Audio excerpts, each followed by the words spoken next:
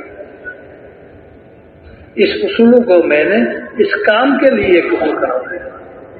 اس لیے میرے محترم دوست اور بزرگوں، ہمارے ذمے میں بڑوں سے پوچھ کر اس کام کے اصول کو پورا کرنا ہے۔ جو اس کام کے اصول کو پورا کرتے کرتے اپنا وقت پورا کرے گا، اللہ تعالیٰ اس کے لیے آگے کا راستہ کھلے گا، وہ آدمی مکمل ہو جاتا ہے، اس کام کے قابل بن جاتا ہے۔ لیکن اپنے آپ کو قابل نہ سمجھو کہ پھر تو میں بھی قابل ہو گیا، نہیں، یہ فتویٰ کوئی بھی آپ کے بارے میں نہ دے، بلکہ اپنے کو ناقص سمجھتے رہے۔ ہم کامل ہوتے ہوتے کہاں تک پہنچیں گے؟ حضرت ابوبکر صدیق رضی اللہ تعالیٰ عنہ کے درجہ ہے، وہاں تک پہنچ سکتے ہیں؟ کبھی نہیں۔ حضرت عمر رضی اللہ تعالیٰ عنہ کے درجہ تک، مقام تک پہنچ سکتے ہیں؟ کبھی نہیں۔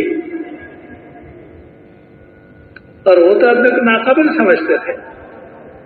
کوئی کہتا تھا کہ کتنا اچھا ہوتا کہ میری ماں اگر مجھے پیدا نہ کرتے، نہ جیتے، کتنا اچھا ہوتا کہ میں کوئی گھاس ہوتا، کوئی جانور کھا لیتے، گوبر بن کر نکل جاتا، کوئی حساب کتاب کا سامنا نہیں کرنے پڑتا۔ تو میرے محترم دوستوں بزرگوں، اس کام کے قابل تو وہ ہیں جو اپنے کو سب سے زیادہ ناقص سمجھے۔ میں کچھ نہیں ہوں، اب تک جو کیا ہے وہ بھی پتہ نہیں کتنے غلطیوں سے بھرا ہوا ہے، کتنا گندا ہو گیا۔ اگر اللہ اگر مجھے پوچھے کہ میں نے اتنا موقع دیا تھا اور تو اتنا خراب کیا اس کام کو، تو نے اس سے فائدہ نہیں اٹھایا، تب میں کیا کہوں گا؟ اے اللہ مجھے معاف کر دے۔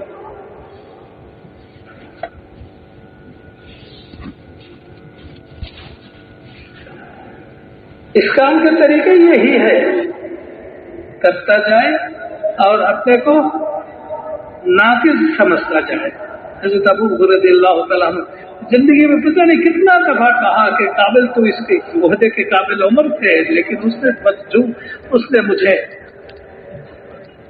مجبور کیا اس ذمہ داری کو قبول کرنے کے لیے۔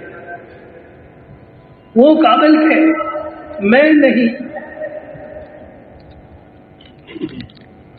یہ تو تمام نبیوں کی شان ہے۔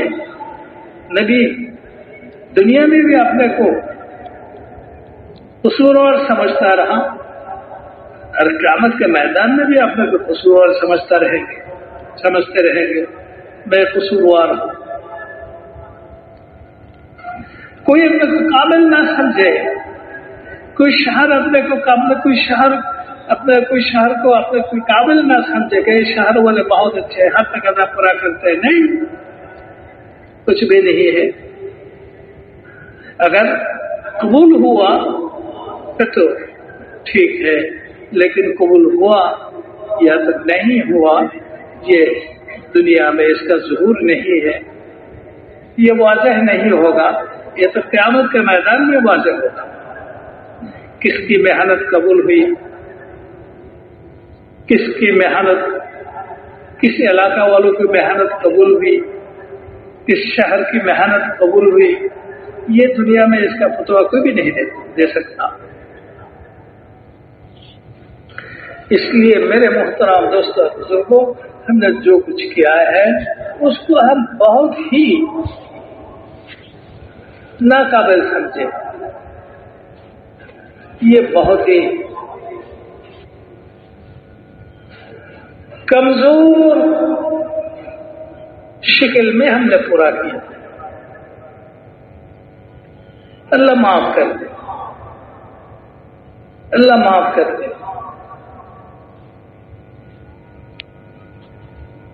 پھر اچھی طرح کرنے کی توفیق دے دے۔ اس کے بعد بھی کہے کہ اللہ یہ بھی قصوروار ہوا،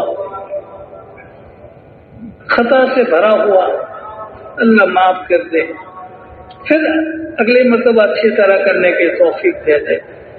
تو میرے محترم دوستوں اور بزرگوں، اگر یہ الفاظ صرف زبانی نہ ہو بلکہ دل کی ہو تو اللہ کے نزدیک یہی بندہ جو ہے مقبول ہے۔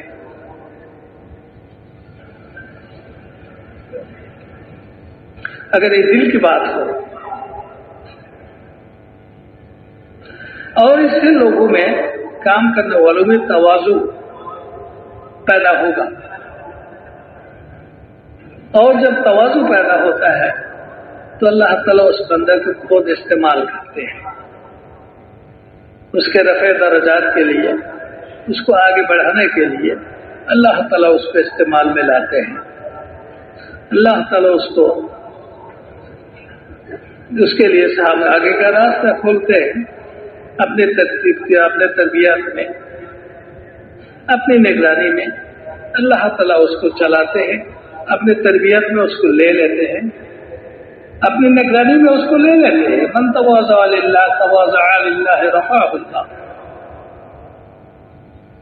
ترقی کا راستہ اللہ تعالیٰ اس کے لیے کھول دیتے ہیں۔ جو متواضع ہوتا ہے،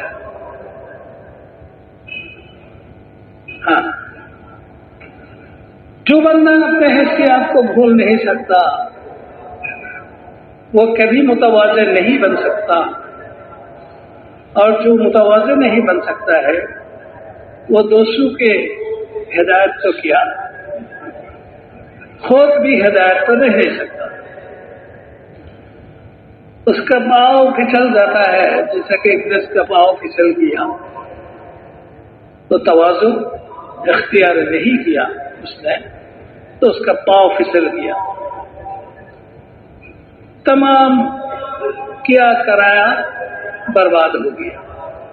اللہ کے ناراضی آباد الآباد کے لیے ان پر آ گئی، پھر کبھی اللہ تعالیٰ ان سے راضی نہیں ہوگا، کبھی بھی راضی نہیں ہوں گے، فیصلہ کر دیا اس کے لیے جہنم کا۔ تو میرے محترم دوستوں اور بزرگوں، دین کے ہر بات کا جتنے نتائج ہیں ان میں اہم نتیجہ یہ ہے کہ اس میں اس کے تواضع میں زیادتی ہوتی رہی، تواضع بڑھتا رہے۔ ہاں،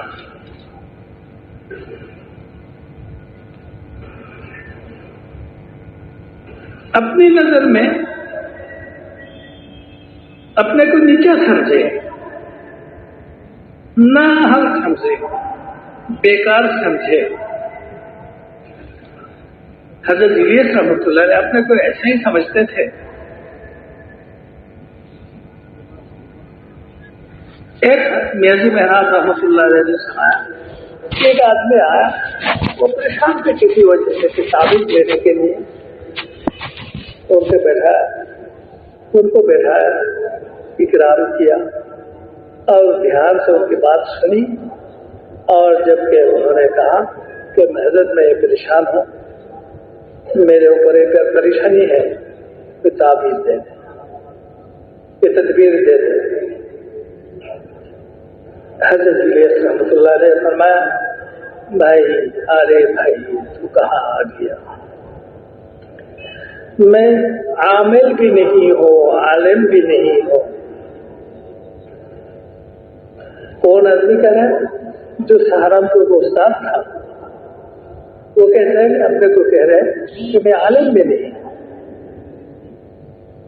مجھے تو تعویذات لکھنا آتا نہیں، میں عامل بھی نہیں ہوں، عالم بھی نہیں ہوں، تبلیغ کے نام پر پڑا ہوا ہوں، آتا وہ بھی نہیں،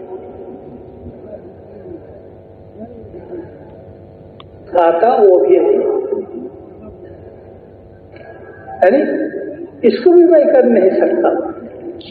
تو میرے محترم دوستوں اور بزرگوں، انسان کی قیمت اللہ کے نزدیک صفات کی وجہ سے کمی بیشی ہوتی ہے۔ اگر اچھے صفات کا حامل ہو تو اس کی قیمت اللہ کے نزدیک بڑھ جاتی ہے، اگر اچھے صفات کا حامل نہ ہو تو ان کی قیمت، ان کی قدر گھٹ جاتی ہے۔ سب سے بڑی صفت جو ہے وہ تواضع ہے.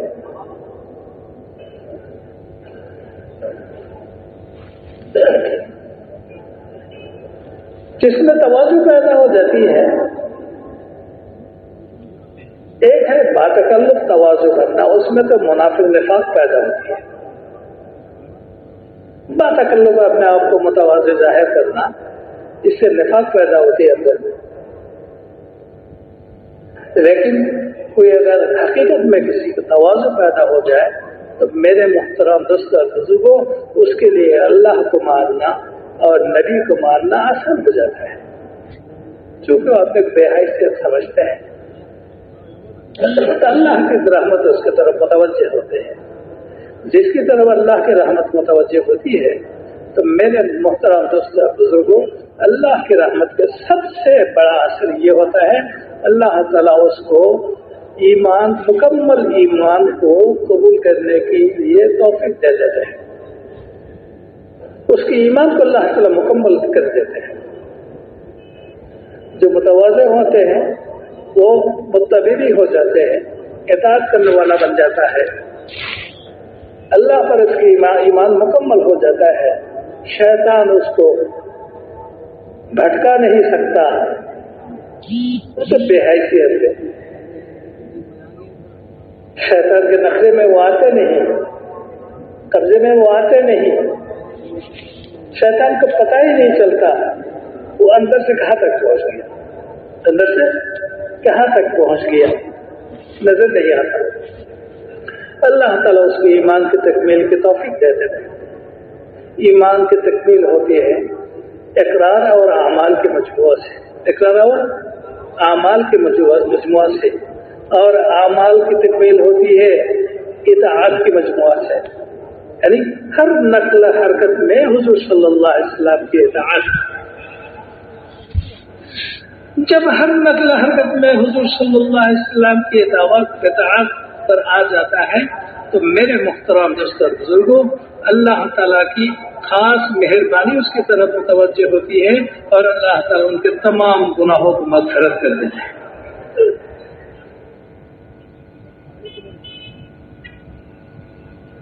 اور اس کو ولایت حاصل ہو جاتی ہے، وہ اللہ کے ولی بن جاتا ہے. جب اللہ کے ولی بن جاتا ہے، ولایت حاصل ہوتی ہے تو وہ اللہ کے ذمے میں ہو جاتے ہیں. ہر قسم کے خوف سے وہ ڈر اور خوف سے وہ معمول ہو جاتے ہیں. الا ان اولیاء اللہ لا خوف علیہم ولا هم يحزنون. کسی قسم کا ڈر نہیں ہوتا، نہ کسی شریر کا ڈر ہوتے ہیں، نہ کسی جانور کا ڈر ہوتے ہیں. نکل جاتے ہیں، وہ معمول ہو جاتے ہیں. مدینے میں ایک رات ایسا ایک آواز سنائی گئی، سب گھبرا گئے. گھبرا کر لوگ اپنے گھر میں ڈرتے ہوئے بیٹھے رہے. کوئی بھی گھر سے باہر نہیں نکل سکتا تھا. کافی دیر کے بعد ایک دو آدمی نکلے تو دیکھا کہ ایک سواری آ رہا ہے گھوڑے پر سوار ہو کر، اور لوگوں کے سامنے لوگ کھڑے تھے راستے میں، اور اترے تو دیکھا کہ حضور صلی اللہ علیہ وسلم آ رہا ہے. نہیں، سو جاؤ، کوئی بات نہیں، ایسی کوئی بات نہیں ہے.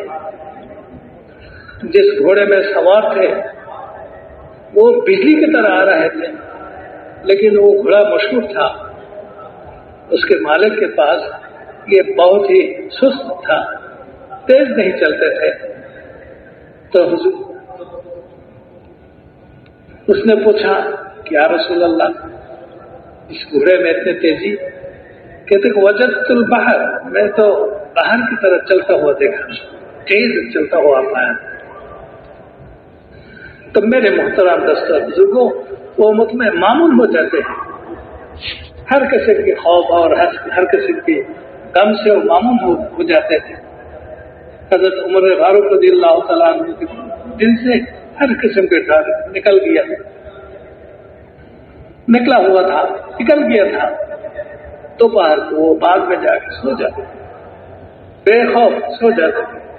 میرے محترم دوستوں بزرگوں، یہی ہے اطاعت کا نتیجہ۔ اطاعت کس کی ہے؟ اللہ کی اطاعت ہے، اللہ کے نبی کے اطاعت ہے اور اولو الامر کے اطاعت ہے۔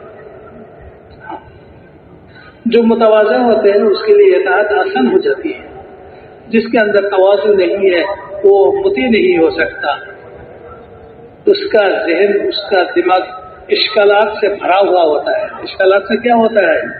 بھرا ہوا ہوتا ہے، اعتراضات سے بھرا ہوا ہوتا ہے، مطیع نہیں ہو سکتا۔ حالانکہ اسلام نے جس چیز کو چاہا جا رہا ہے وہ مطیع اطاعت کو چاہا جا رہا ہے، تم مطیع بن جاؤ، اللہ کی اطاعت کرنے والا بنو، نبی کی اطاعت کرنے والا بنو،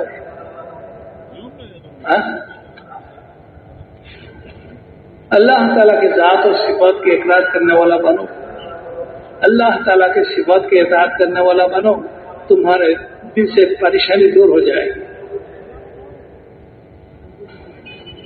نبی کی اطاعت کرو تم اطمینان ہو جاؤ گے، اللہ کی اطاعت میں، نبی کی اطاعت میں احکامات کی پابندی ہے، اور احکامات کی پابندی سے دل میں اطمینان حاصل ہو جاتی ہے۔ جب تمام احکامات کی پابندی ہو، تمام سنت کی پابندی ہو، اس کے مجموعہ کا نام ذکر ہے، کل مطیع ذاکر، ذکر ہے، مجموعی نام۔ اور جو ذاکر بن جاتا ہے، مطیع بن جاتا ہے، اس کا دل اطمینان ہو جاتا ہے۔ الا بذکر اللہ تطمئن القلوب۔ میرے محترم دوستوں بزرگوں، اس کام سے مقصد یہی ہے کہ اپنے اندر صفت حاصل کرو، صفت سے مزین کرو اپنے دل کو، اپنی ذات کو، ایمان کی صفت، عبادت کی صفت، اطاعت کی صفت، تواضع کی صفت حاصل کرو، درگزار کرنے کی صفت حاصل کرو، معاف کرتا جاؤ لوگوں کو، کسی کے بارے میں دل میں کوئی انتقامی جذبہ نہ رکھو، معاف کرتا جاؤ، لوگوں کی کمی بیشی کو معاف کرتا جاؤ۔ ہاں، حقوق ادا کرو، یہ دنیا حقوق ادا کرنے کا ہے، اللہ کے حقوق ہے، بندہ کے حقوق ہے، ادا کرتا جاؤ۔ ہاں، عدل و انصاف قائم کرو،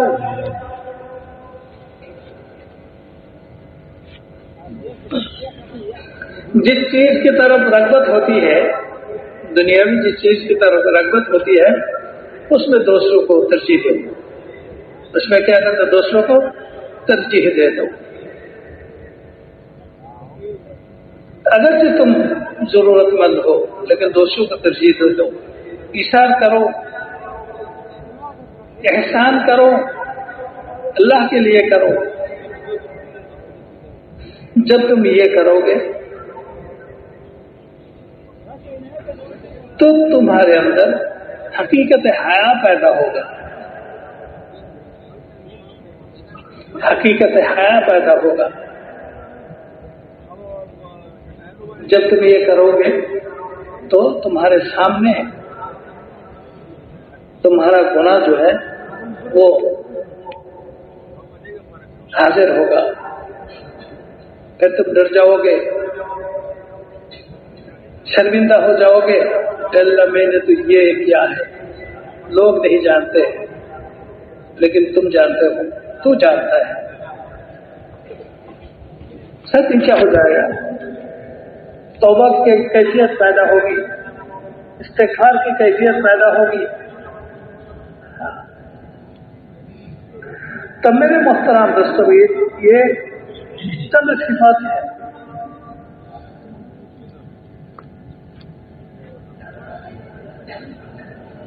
اس صفات کو حاصل کرنے کے لیے یہ محنت ہے. اپنی ذات کے اعتبار سے اپنے اندر یہ صفت پیدا ہو جائے اور اس صفات کو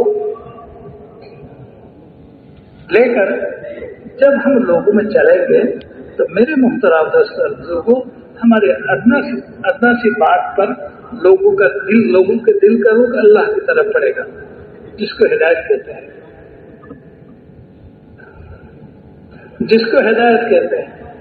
ارے دونوں ایک ساتھ چلتا ہے. ایسا نہیں کہ ایک زمانے میں صفت پیدا کرو اور بعد میں تم لوگوں تک پہنچو. نہیں، صفت پیدا کرتے کرتے کرتے کرتے تم لوگوں میں محنت کرتے رہے. ہاں، پھر دیکھو زور در زور لوگوں کا میلان اسلام کی طرف پڑے گا. تم تصور بھی نہیں کر سکتے ہو کہ جتنے کے کسی محنت سے اتنا اثر پڑا، اتنے لوگوں تک یہ آواز پہنچ گئی، جبکہ یہ کام صرف اللہ کے لیے ہوگا، نہ مال کے لیے نہ ملک کے لیے. حضرت رحمۃ اللہ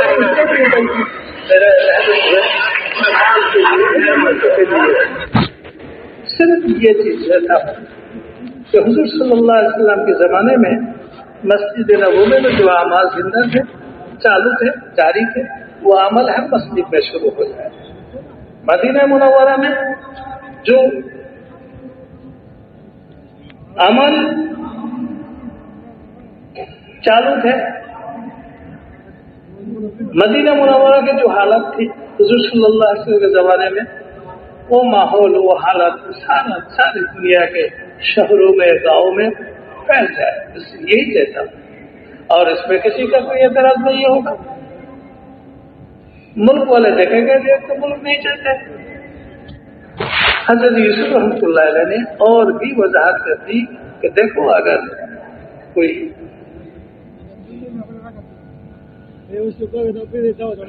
ایسا ہو جائے کہ ملک والے اس کو اپنے ساتھ لینا چاہے تو اس وقت بھی قبول نہیں کرتا. کوئی عہدہ دے کر پیش کر کے تم اس کو لے لو، قبول کرو، اس کو تم چلاؤ. نہیں، اس کام کے مقصد نہیں ہے. اس کام کے مقصد تو یہ ہے حیات نبوی کو زندہ کرنا، حیات نبوی کو زندہ کرنا، نبوی زندگی کو زندہ کرنا. تمام دنیا بھر کے انسان پورے دن اس اعمال میں مشغول رہے جس اعمال میں حضور صلی اللہ علیہ وسلم دن میں مشغول رہتے تھے. رات میں اس اعمال کے ساتھ کھڑا ہو جائے جس اعمال کے ساتھ حضور صلی اللہ علیہ وسلم رات گزرتے تھے. سفر میں عمل زندہ ہو جائے جس اعمال کو حضور صلی اللہ علیہ وسلم سفر میں کرتے تھے. مال کے سلسلے میں وہ فیصلہ ہم کر لے جو فیصلہ حضور صلی اللہ علیہ وسلم مال کے سلسلے میں کرتے تھے. ہاں،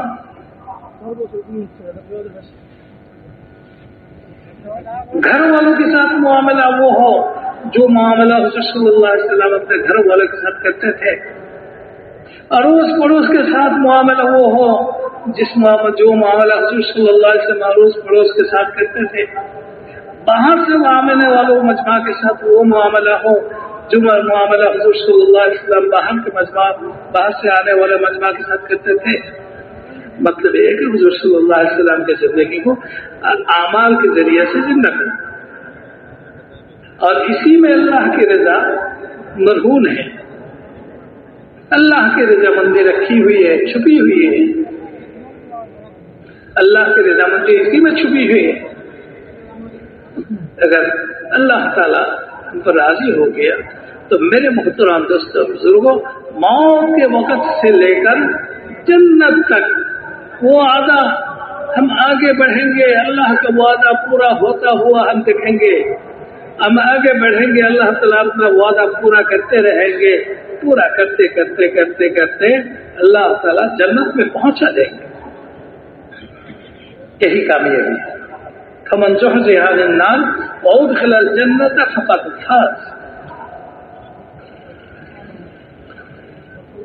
جس کو جہنم سے بچا دیا گیا، جنت میں داخل کر دیا گیا، وہی آدمی کامیاب ہو گئے، بے شک وہ کامیاب ہو گئے۔ ہم اگر کامیابی چاہیں تو اس لائن پر اپنے زندگی کو اٹھانا ہے، اس کے لیے تیار ہے انشاءاللہ۔ اللہ تعالیٰ سب کو قبول کرے۔ میرے محترم دوستوں بزرگوں، چند دن کے لیے 2 4 دن 5 دن کے لیے ہم یہاں پہنچے ہیں، اعمال میں مشغول ہو کر اپنے اوقات کی حفاظت کرنا ہے۔ اجتماعی اعمال کے موقع پہ اجتماعی اعمال میں ہم مشغول رہیں گے، اجتماعی اعمال کے بعد انفرادی اعمال میں مشغول رہیں گے۔ ضرورت کے مقدار پر رکھیں گے۔ اعمال سے روح نکل جاتا ہے اس وقت جب کہ آدمی فارغ اوقات میں ادھر ادھر کی بات میں مشغول ہو جاتے ہیں، جو بات نہ دنیا کے لیے فائدہ ہے مفید ہے، نہ آخرت کے لیے مفید ہے۔ صحابہ اس سے اپنے کو بچاتے تھے۔ حضرت ابو ذر غفاری رضی اللہ تعالیٰ نصیحت کرتے تھے، اجعلوا الکلام کلمتین، تم اپنے تمام باتوں کو 2 حصے میں منقسم کرو، کلمۃ باقیۃ لامر آخرتکم وکلمۃ نافعۃ لامر دنیا۔ ایک تو وہ کلمہ جو آخرت کے لیے باقی رہے، اللہ کا ذکر، تسبیحات، دعا، تلاوت، اور ایک کلمہ وہ ہو جو تمہارے دنیا کے کاموں کے لیے مفید ہو۔ والثالث یضر ولا ينفع، ان 2 قسم کے علاوہ تیسری قسم کا کوئی بات اگر تم نے کر دی تو تمہارے لیے نقصان ہوگا، مفید نہیں ہوگا۔